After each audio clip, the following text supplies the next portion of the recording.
Is there a long-term strategy to protecting yourself and your family and your network?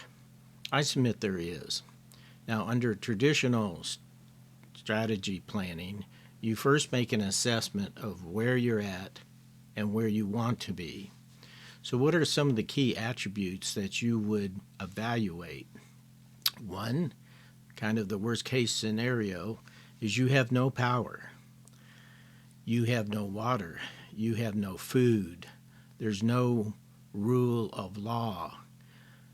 Indeed, the government is seeking your demise, which was the case in the Ukrainian famine of the 1930s, the Holocaust, the Chinese famine of the early 1960s, and the Cambodian genocide. There's no social cohesion. There's no medical support. There's no communications. There's no education. You have 500 neighbors who aren't prepared for the situation. At that point, you should be saying to yourself, particularly if there's no food, no water, and the government is seeking your demise, you need to migrate. There's an old scientific principle that adapt, migrate, or die. And we see this when elephants migrate to where there's water, or when birds migrate for the temperature. Now, the best case is you do have power. You do have water. You have food or the ability to produce food. You have rule of law. The government is seeking to help you, not to harm you. There is social cohesion. You have medical support network. There is communications, and there is education. And you have 20 to 50 neighbors, maybe 200 at the max, in your range of influence. So those are key things to where you're at and where you want to go. But some of the key elements beyond migration is what alliances will you form and how many people. Now, this can be often done by proximity, in other words, your neighbors. And I've read and seen YouTubes where people talk about horrible situations with their neighbors, and maybe some cases can't be overcome. But do your best to get along with your neighbors. And also, another way is through church groups, through community groups, but develop a network of, in effect, alliances. Next is, are you on the grid or not grid? So this seems to be very important to people. But I can see the advantages. If you're off-grid, it means your infrastructure you've built for yourself and your family and your group are actively being used every day. So you're going to be proficient at operating and proficient at maintenance versus if you're on-grid, there's a lot of advantages to that. For a relatively small amount of money, you're getting electricity, propane. Sometimes that's a little expensive because it comes in lumps when you refill your propane tank. So there are advantages of being on-grid. Another item to consider is how much food are you going to store? Once you cut it into your food storage, you're in effect running out of time. So the more food you have, the more running time you have to the emergency event to diminish or stop, or you to find longer-term measures of attaining water and food. Another question is, do you help others? Now, I personally think that will be dictated by the situation.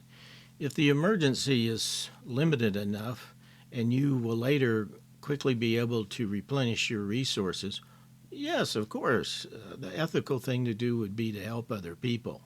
Now, in an extreme situation, it gets complex. Another issue is how warlike is your group going to be? Are you going to be this friendly group with seemingly no defenses, or are you going to be the Roman legion? Another aspect is how you seek out training prior to the disaster. Do you seek out obtaining training on how to maintain small engines, first aid, and so on? These are key strategic issues that need to be put in place before the emergency. Now, a valid question that could be asked is, what are you doing? Now, recently I watched a video from a fellow YouTuber, Viking Preparedness, who I've followed for years. He has excellent logic and seems very reasonable in his approaches. And he did a fairly good attempt to answer that. Now, what do I do as far as prepping? Well, in the late 1990s, we moved to a wonderful place. We had about 50 neighbors. There were no Walmarts in town. There was a university, which later I taught at. But in the 17 years we lived there, the neighborhood of 50 people became 500 people. And I realized it was miles and miles to any natural mother-made water. And there really wasn't enough rainfall, in my opinion, that would have supported you all year, even with a rain catchment system and a cistern to store it in. So we elected to move, to migrate, if you will, to an area that 2/3 of the county is national forest. Mother Nature has blessed it with lakes, creeks, rivers, springs, lots of rainfall, so water is not an issue. We have more like 20 to 50 neighbors, and it's just an excellent place to weather any long-term emergency. Now, I will admit that my wife and I had two advantages when we elected to make that move. Was we were empty nesters by then, and also we were both retired.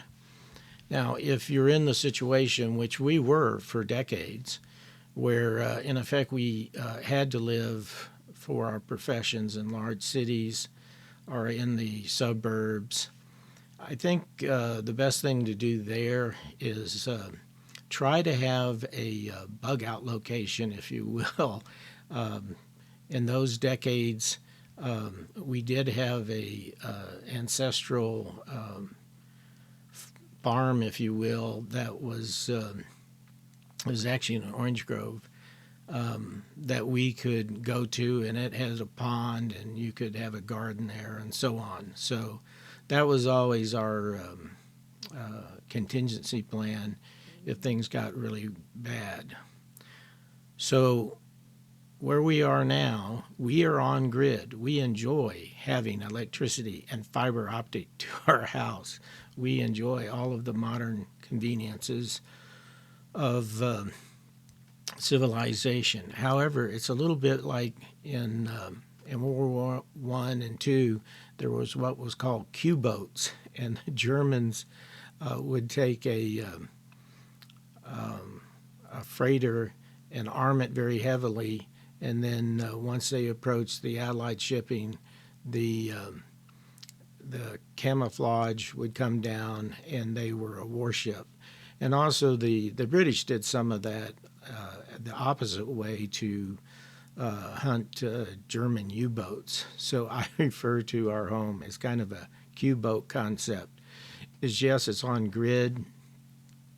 We have electricity that controls the control panel for our furnace, of course, for all the fridge and the lighting, the traditional things you use electricity for.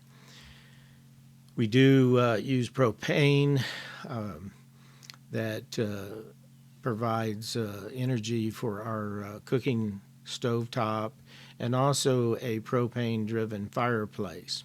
But in an emergency, we can resort, if we have a loss of electricity, we can resort to the propane, running the stove top, so you're cooking indoors. It runs the fireplace propane, which will pretty well heat the house. We also augment that with solar generators and a propane generator, and I even have a backup gasoline generator. If all fails, then we resort to wood power. And we live in the middle of a forest. So we did have the chimney for the fireplace inspected. It is capable of supporting a wood-based fireplace, so you would have to take out the propane, false logs, and then you could have a wood fire there. And you definitely want to have the chimney inspected. I understand that some of the propane chimneys would not be adequate for a wood-based fireplace. We also have a stove, iron stove, that you could cook on. You could heat the cabin. It has attached to it 2.5 gallon stainless steel water heaters. So it would be a challenge, but you could continue on. And we do have a garden. At our point, we have not elected to start raising animals, but I know from a previous experience, actually chickens are quite easy to raise and actually fun to watch. So that's what we've done. If you're not in the situation that you can duplicate that, try to have a bug out location, even if it's a friend or a relative, and that might be a viable route to go. So if you found this video helpful, please click like and subscribe. Be prepared.